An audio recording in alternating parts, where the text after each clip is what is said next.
Les élections présidentielles américaines amorcent leur sprint final et la course s'annonce très serrée entre Donald Trump et Kamala Harris. Or, le vote des catholiques, qui représente environ 20 % de la population américaine, pourrait être décisif dans plusieurs des États clés pour remporter la Maison-Blanche. Catherine Gagnon, que disent là les sondages? Pour qui les catholiques envisagent-ils de voter? C'est très serré pour l'instant. Selon les récents sondages, c'est comme le reste des électeurs américains. Donc, il y a un faible penchant vers Trump, donc il est un peu plus avantagé. 52 % Trump, 47 % Kamala Harris. Donc, c'est très serré. Très serré, comme tu as dit, l'ensemble de la population. Mais qu'est-ce qui te frappe dans ces sondages? Est-ce que c'est le fait qu'en fait, ils sont un peu pas distincts du reste de la population?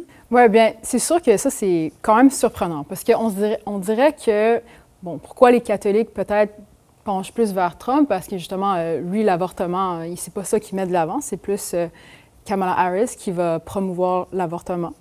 Mais en fait, selon d'autres sondages qui montrent c'est quoi les enjeux principaux des catholiques, pourquoi ils votent.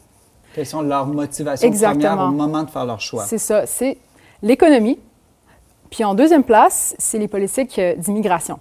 Donc en fait, ça ressemble à toute la population américaine en général. Donc ça, c'est un point qui est surprenant. L'autre point qui est, bon, intéressant, c'est que dans les différents groupes catholiques, on remarque que c'est surtout les Afro-Américains puis les Latinos qui vont surtout voter pour Kamala Harris, mais comme en fait la plupart de ces groupes-là qui sont catholiques ou pas.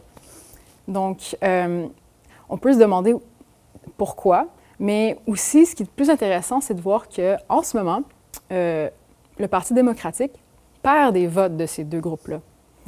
Donc, en 2020, le Parti démocratique avait eu beaucoup de votes de ces deux groupes minoritaires-là. Donc, les populations noires et latinos. Exactement.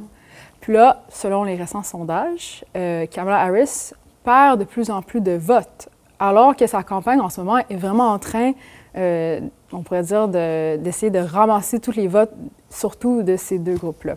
Très intéressant. Je me demandais, Catherine Gagnon, les catholiques, bon, c'est presque 50-50, un léger avantage pour Trump. Tu nous dis que les sondages disent qu'ils votent principalement pour des raisons liées à l'économie et l'immigration.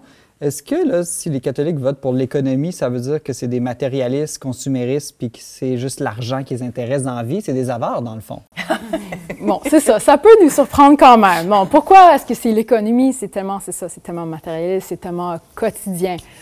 Mais il faut aussi penser que, bon, les catholiques, puis les chrétiens par extension, je veux dire, si la famille, c'est très important pour eux, nécessairement, ils vont vouloir avoir les moyens pour subvenir à leur famille. Donc, les enjeux économiques paraissent dans leur quotidien. Donc, ils vont vouloir s'assurer le bien de leur famille.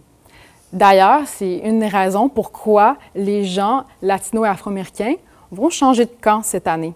La BBC a fait un article sur cette question.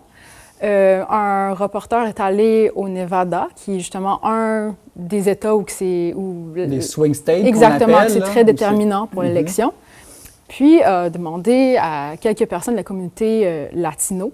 Puis, une jeune femme a dit, bien, c'est sûr que moi, normalement, je voterais démocratique.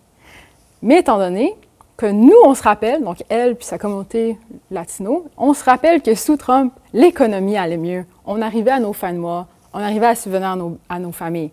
Donc, on peut se dire, OK, peut-être que c'est pas vrai, peut-être qu'il y avait autant d'inflation sous Trump. Mais c'est leur perception, en tout cas. Exactement, c'est ça qui se rappelle, dont ils se rappellent. Donc, c'est pour ça qu'ils vont faire le changement.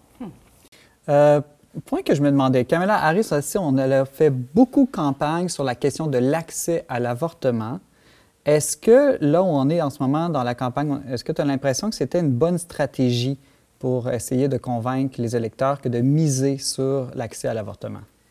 C'est ça. Bien, peut-être que non, en fait, puisque c'est ça, selon les sondages sur quels enjeux vous tiennent le plus à cœur, on voit que chez les catholiques, comme j'avais dit, bon, c'est pas ça, c'est l'économie puis c'est la migration, mais de façon surprenante, les athées puis ceux qui sont non affiliés à une religion, c'est l'enjeu qui est le plus à cœur pour eux. L'avortement. L'avortement. C'est pour ça qu'ils vont choisir le Parti démocratique, en fait. Mais elle a déjà ces votes-là. Elle a déjà les votes des gens qui sont non affiliés à une religion. Donc, c'est comme si miser là-dessus, Elle a manqué toute la population religieuse qui aurait pu voter pour elle, mais qui ne vote pas pour elle sur l'enjeu de l'économie. C'est peut-être plus une stratégie pour fortifier sa base que pour séduire l'électorat indécis. Peut-être, oui. Bon, alors on surveillera évidemment dans les prochains jours, la semaine prochaine, les élections américaines. On sait que ça aura un impact sur le monde entier, y compris sur nous. Catherine Gagnon, tu es chroniqueuse au magazine Le Verbe. Merci beaucoup.